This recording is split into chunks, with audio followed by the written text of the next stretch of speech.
것이며. 팔복 말씀 두 번째 말씀입니다.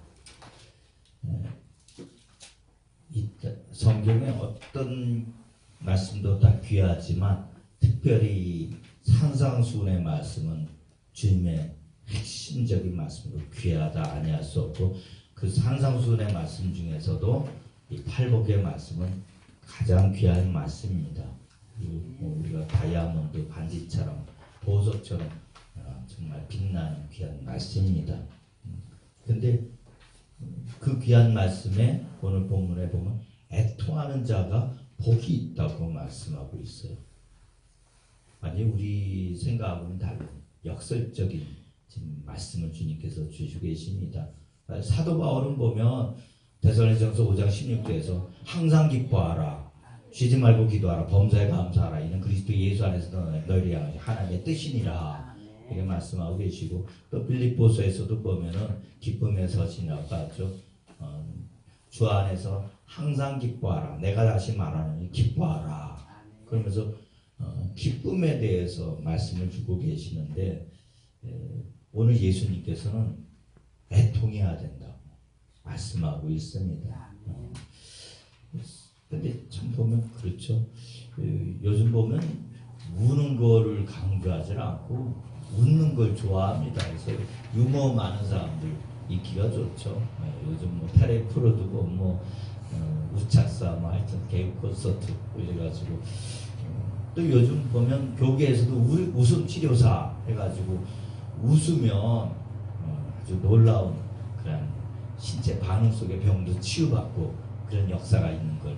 저번에 우리 어느 이 목사님이라는 분이 오셨는데 간 이식 받아가지고 이게 잘못 잘 이식이 잘 안 돼가지고 경과가 안 좋아서 막 사경을 헤매는 상황이 왔는데, 그때 막 그 웃음 치료 그 세미나가 있어 잠시 병원에서 그 참석하고서는 그걸 보고서는 내가 막 박수 치면서 하루에 막 10분 동안 막 박수 치면서 억지로 막 웃었더니 그 간 이식해가지고 이게 두 개의 간을 이식했는데 그게 잘 붙여지지 않았던 게 딱 붙어가지고 회복돼서 살아서 병원에서 나오게 되었다는 간증을 들은 적이 있는데, 이렇게 막 웃고 싶지 않아도 막 웃으면은 몸 안에서 그런 초자연적인 어떤 치유의 역사들, 그런 것들이 일어나는 것을 보게 됩니다.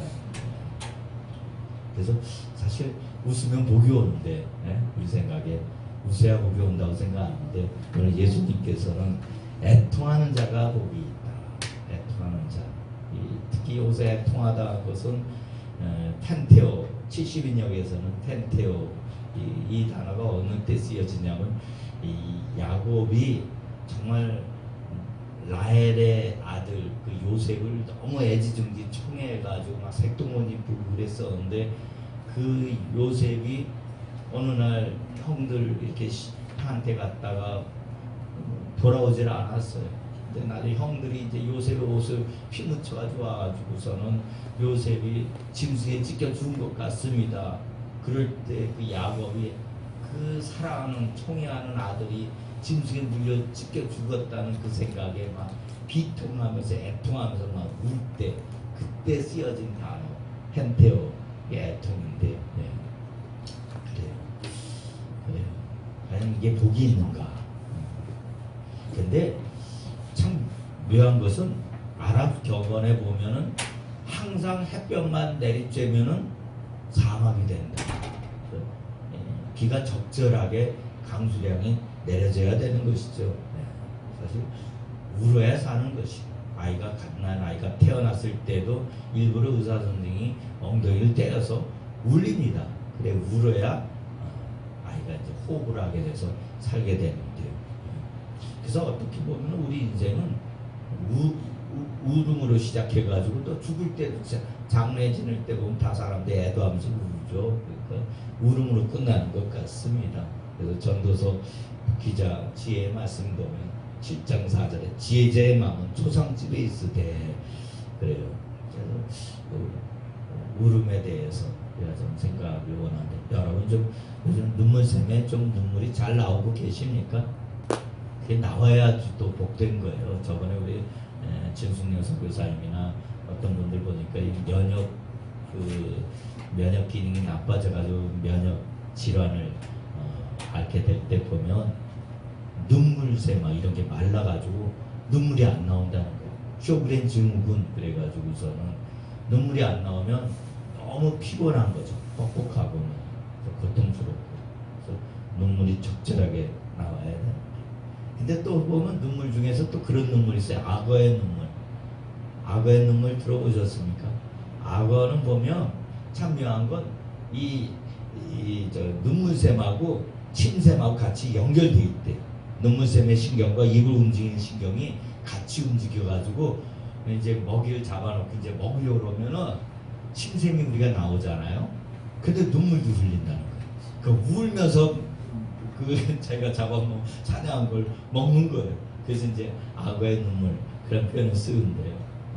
사실 그리고 다행히 우리 인간은 같이 연결되지 않아서 이렇게 먹고 싶을 때 눈물 흘리지는 않는데 이제 가식적으로 다른 사람들한테 이렇게 할 때 악어의 눈물 흘린다 이런 표현을 쓰고 있는 것 같습니다. 근데 하여튼 우리나라는 특히 더 운다는 표현이 많이 있어요. 새가 노래한다.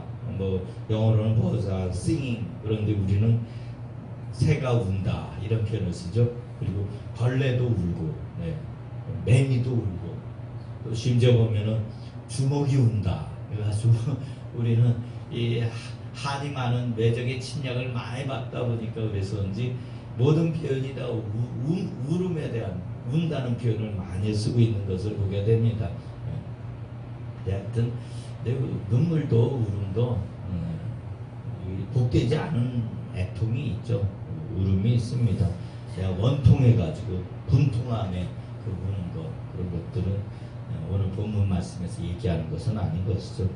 모원단장이라는 말이 있는데 중국 진나라 한원이 총나라를 정벌을 할 때 그때 부하가 어떤 원숭이 새끼를 이렇게 잡아가지고서는 배에 태워가지고 가는데 그 원숭이 어미가 나중에 자기 새끼 없어진 거 보고 배 막 이렇게 가는 거 보고서는 새끼 쫓아오는 거예요.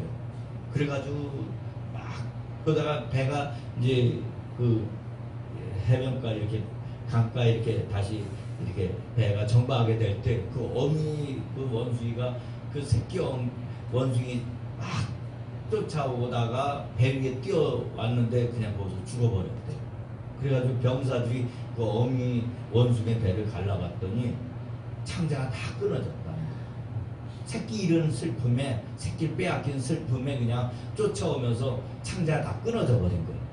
그래가지고 우리 보면 미아리 같은 경우 단장의 미아리 고개 이게 이제 6.25 때 이제 납북 끌려갈 때 정말 창자가 끊어지는 것 같은 그 고통 아픔 그걸 이제 그 눈물 그 울음을 단장으로 표현하고 있는 것을 보게 되는데 하여튼 그런 눈물 참 아프죠.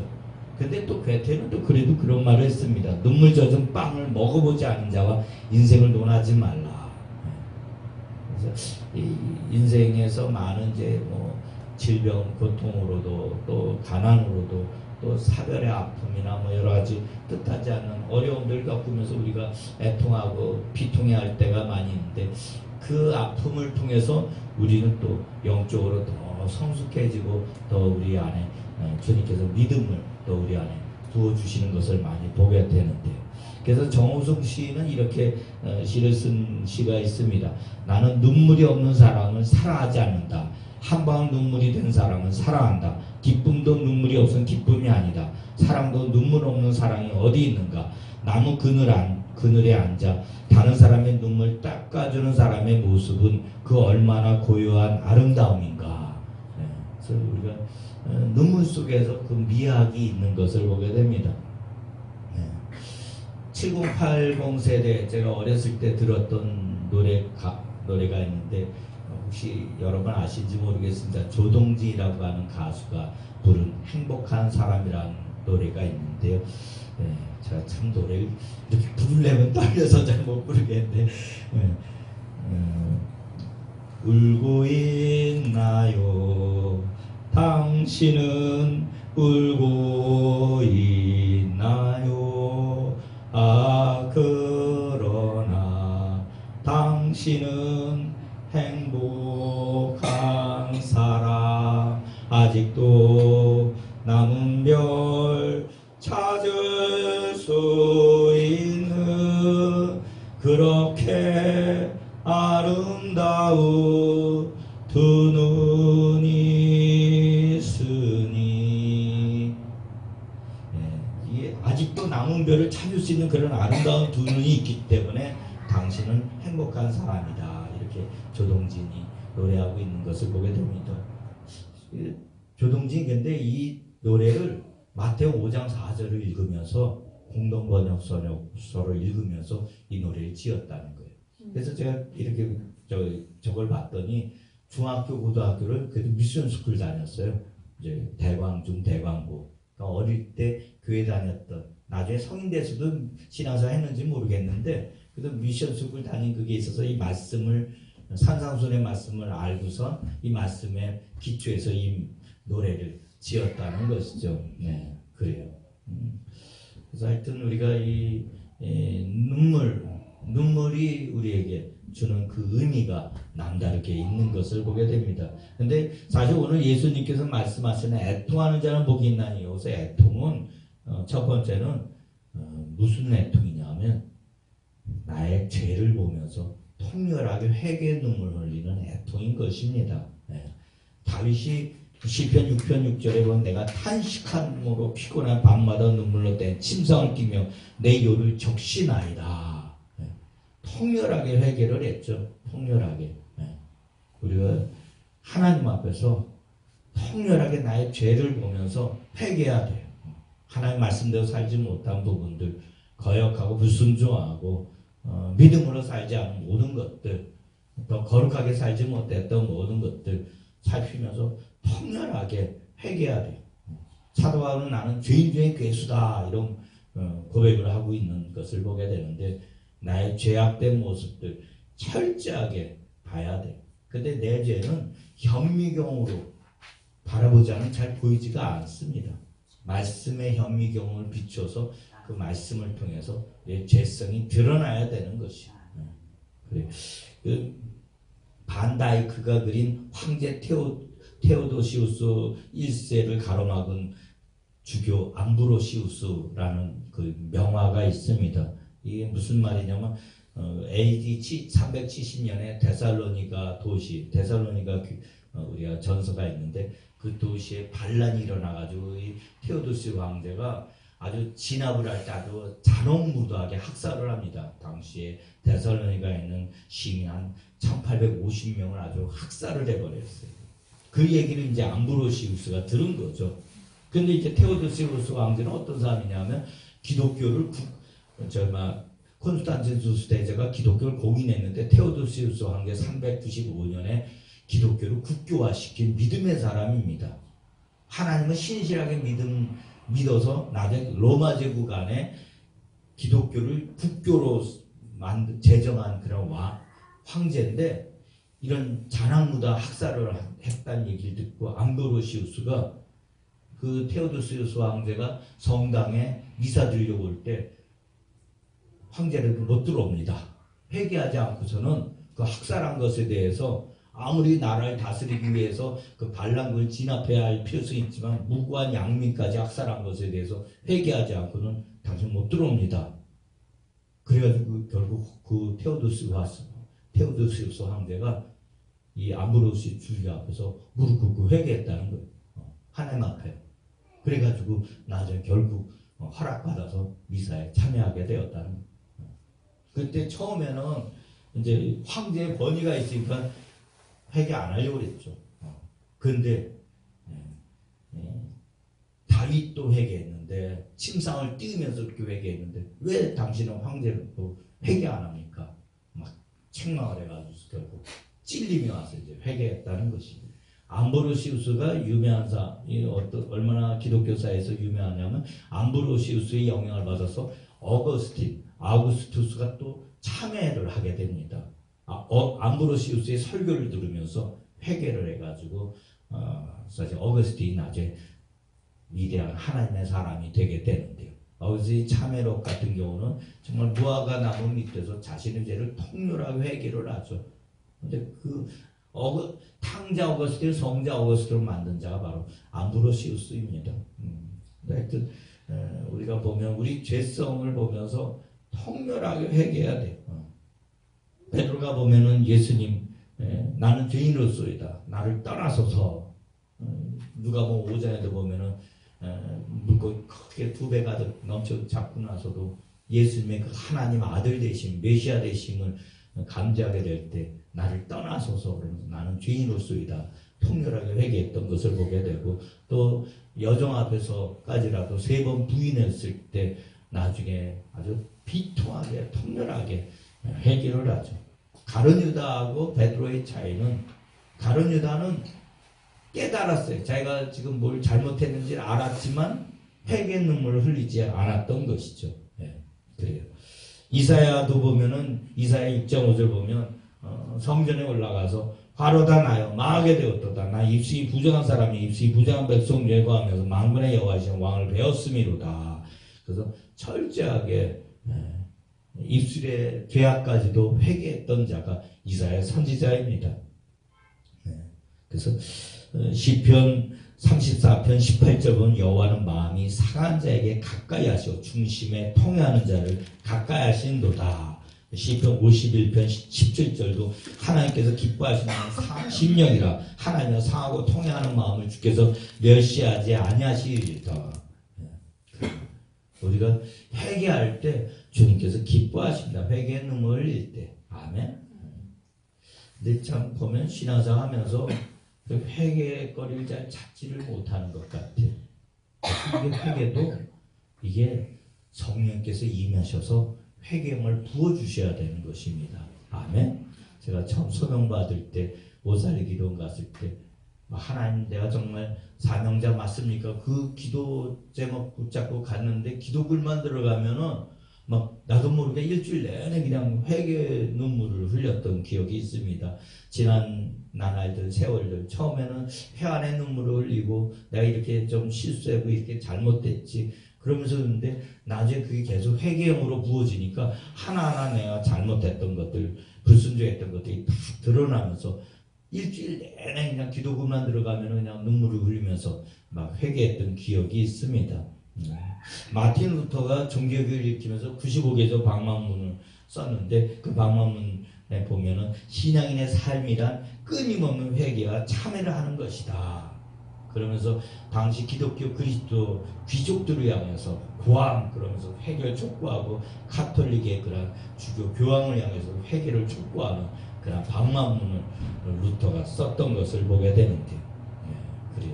그래서 7세기 영성가 존 클린마쿠스는 영적 성장의 사다리라는 그런 책에서 애통은 영혼 안에 있는 황금 채찍이다. 그래서 우리가 애통할 때 영혼의 유익이 있고 영혼의 양식이 되고 영혼의 은혜가 밀려오게 된다. 그래요.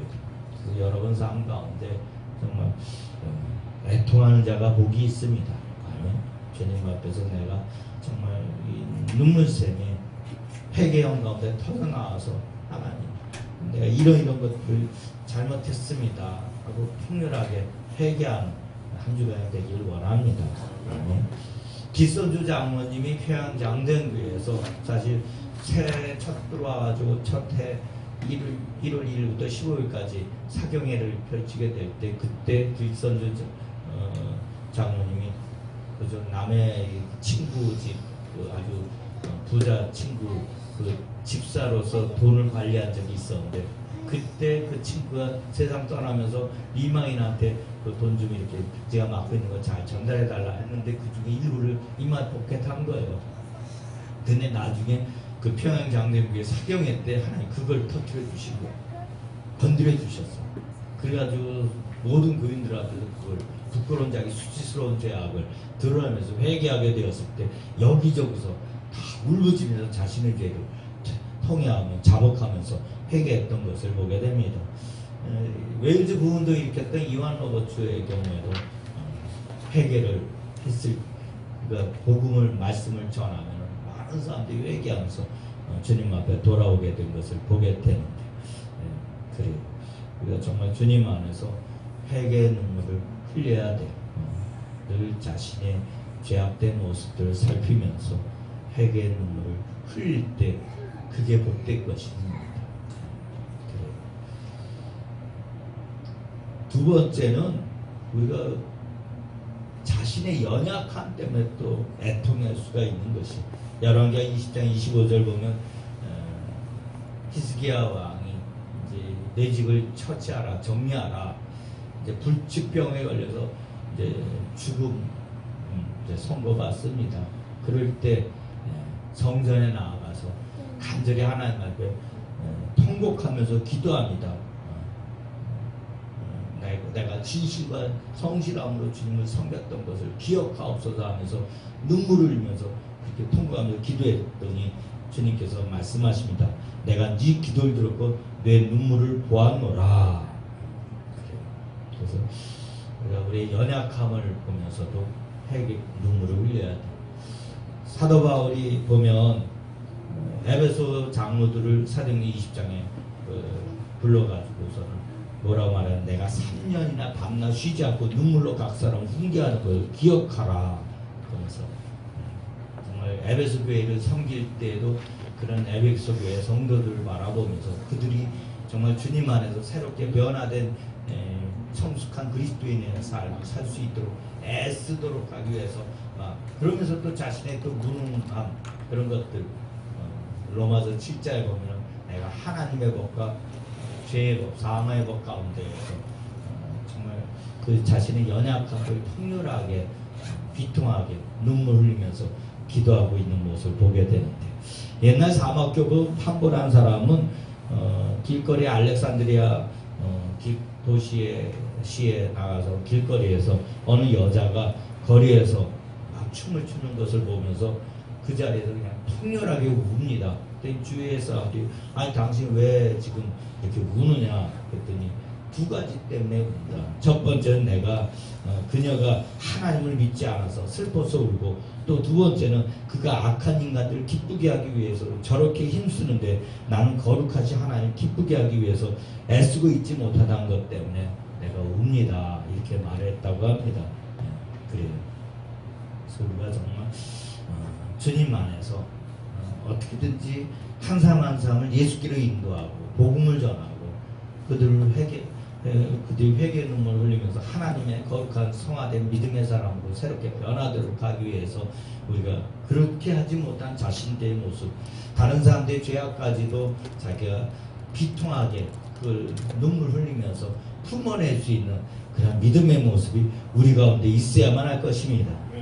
미국 시카고 커널 클라크라고 하는 목사님은 불량배들을 대상으로 교회를 세우면서 그러면서 막 불량배들 막 깡패 이런 분들 막 설교를 하면은 그냥 이분은 자기도 모르게 막 눈물이 나오면서 뭐 울면 그 막 완악한 그 불량배 깡패들이 그 목사님의 눈물 흘리는 거 보고 막 다 본인들도 막 회개 눈물 흘리게 되는 거예요.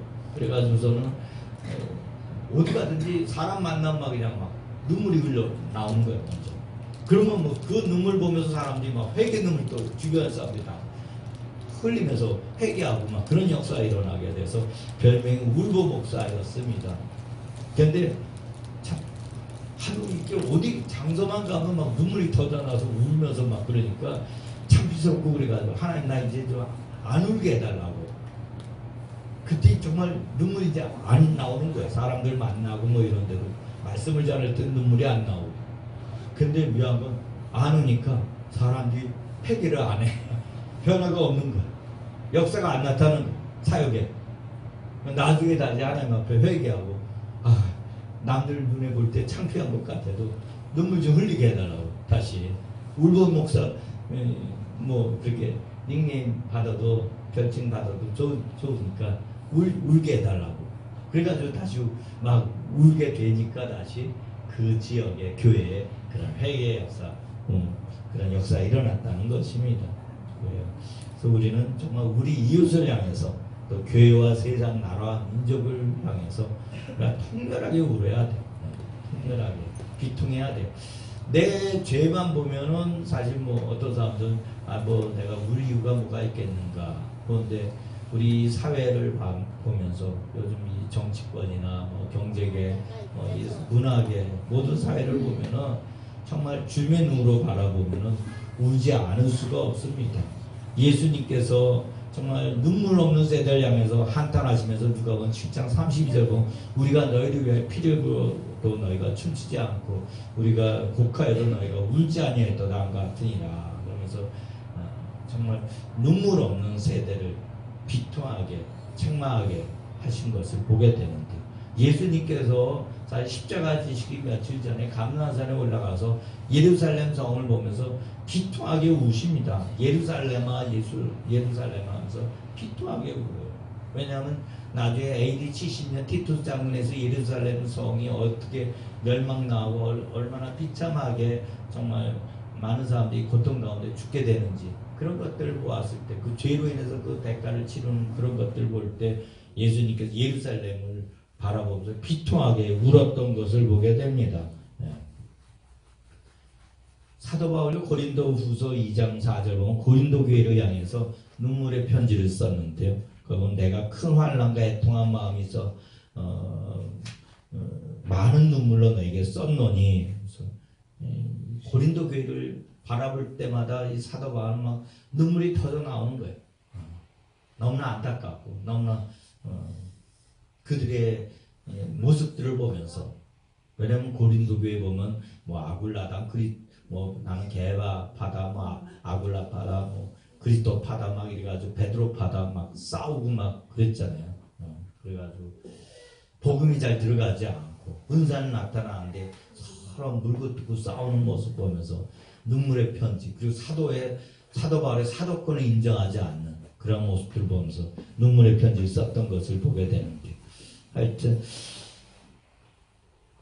대한수도원 갔을 때 보면 그 전진원장, 그 대한수도원을 크게 이렇게 일으켜 세울 여종이 있는데, 그 전진원장의 자서전 제목이 뭐냐면 눈물이 강물이 되고 피땀이 옥토가 되어, 이런 책이 있습니다. 그가 정말 우리나라 40년대, 50년대, 60년대 한국을 바라보면서 정말 눈물을 흘리면서 그렇게 교회 부운동, 개혁운동을 펼쳐냈던 것을 보게 되는데, 회개운동을 펼쳐냈던 걸 보게 되는데, 그래서 거기 보면은 회개바위가 있습니다.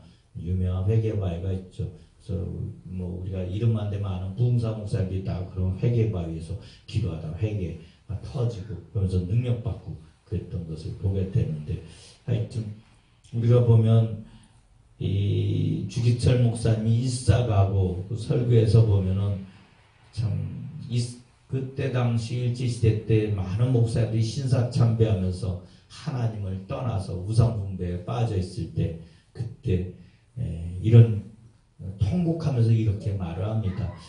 평양아 평양아 예의 동방에 내 예루살렘아 영광인 지에서 떠났도다. 모란봉아 통곡하라. 대동강이 1100세대 흘러가며 나와 함께 울자꾸나. 그래서 우리가 정말 주님 안에서 이 세대를 바라보면서 통곡하면서 울어야 돼요. 제가 2000년 12월에 대한수동을 나와서 개척 사명 받을 때, 그때 20일 금식할 때 제가 개척하게 된 결정적인 계기는 뭐냐면, 꿈에, 요즘도 좀 그렇게 꿈을 좀 신령하게 꿨으면 좋겠는데, 밤에 잠만 자면 예수님이 꿈에 나타나는 거예요.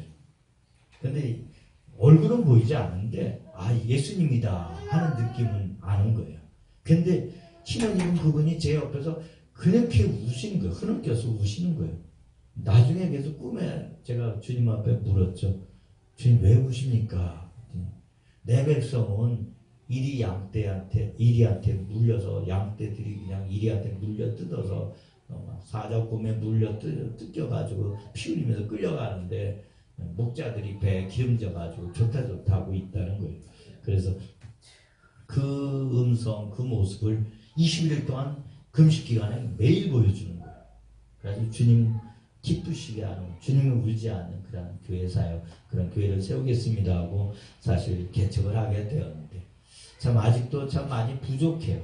그래도 제가 초심을 생각할 때 주님이 우시면 안 되는데, 그러기 위해서 이 땅에 붕이 와야 되는데, 그걸 보면서 지금 하여튼 기도하면서 나아가고자 합니다. 우리가 정말 주님 때문에 울 수 있는 자, 참으로 복된 자가 아닐 수가 없습니다. 우리가 누가 보면 7장 37절 38절 보면 향유옥합을 마리아가 예수님 머리에 깨뜨려가지고 부으면서 통곡합니다. 왜 운 것을 예수의 장례를 준비하면서 울어요. 그래서 우리가 정말 이 땅에 사는 날 동안 우리가 참 많이 세상의 여러 가지 걸로 사실 내 앞가림도 하기 힘들어가지고 참 많이 그럴 수 있는데, 가장 고귀한 눈물, 고귀한 애통이 무엇일까? 주님 때문에 우는 것이 아닐까 싶어요. 주님의 마음을 가지고 주님의 관점으로 우리가 이 세대를 바라보면 울지 않을 수가 없다는 것이, 다른 사람들의 아픔, 다른 사람의 그 연약함, 다른 사람들의 그 죄악된 모습들, 저는 사실 보면 정말 이 땅에 어둠의 세력들이 너무나 정말 발호를 하는데, 악한 사단마귀가 막 사람들을 이리저리 흩어버리고 분열하게 하고 다투게 하고 싸우게 하고 잃어버리게 하고 다 그런 상황, 이런 세대를 보면서 우리가 주님의 눈으로 그런 이 세대를 향해서 비통한 마음을 가져야만 할 것입니다. 타락된 이 세상, 정말 이 땅에 그 주님의 마음으로 하나 되지 못하고 괴리된 모든 것들을 보면서 우리가 비통하면서 애통해야 할 것입니다. 근데 우리의 눈물을 시편 56편 8절 보면 나의 눈물을 주의 병에 담으소서 이것이 주의 책에 기록되지 아니하나이까. 우리가 이렇게 주님의 마음을 가지고 이 세대를 향해서 비통하고 애통하면서 울면 주님께서 그걸 다 기억하신다는 거예요. 아멘. 그래서 하나님께서 어떤 천사에게 세상에서 가장 내가 기뻐하는 걸 가져오라. 또 어떤 천사는 핏방울인가 뭐 땀방울인가 아니면 금인가 보석인가 막 이렇게 막 했는데, 결국 회개하는 그 눈물, 이 세대를 향해서 애통하는 그 눈물을 가져왔을 때 주님께서 가장 기뻐하셨다는 것입니다. 여러분 삶 가운데 정말 이 세대, 나도 지금 힘든데 그럼 먼저는 나를 놓고 기도하는 거예요. 나의 연약한, 나의 죄악된 모습, 그런 걸 놓고 철저하게 애통해하면서 울고, 또 우리 주변을 바라보면은 또 너무나 연약하고 힘든 가운데 있는 분들이 많이 있습니다. 정말 요즘 아이들 보면은 정말 결손 이혼해가지고 이렇게 부모 그래가지고 그 밑에서 결손 가정에서 자라는 아이들, 또 외국인 노동자들, 또 여러 가지 정말 열악한 조건에서 일하는 그런 아르바이트생들, 참 삶의 현장에서 치열하게 고통 가운데 사는 분들이 우리 주변에 많이 있습니다. 그런 것들 바라보면서 우리가 애통의 눈물을 흘려야 돼. 아멘. 예수님께서 예루살렘아 예루살렘아 하면서 애통해 하셨던 것처럼 우리도 애통해 하면서 눈물을 흘려야 돼. 이사야 53장 4절 보면 그는 실로 우리의 슬픔을 당하였거늘. 주님께서 우리의 슬픔을 다 십자가에서 담당하셨습니다.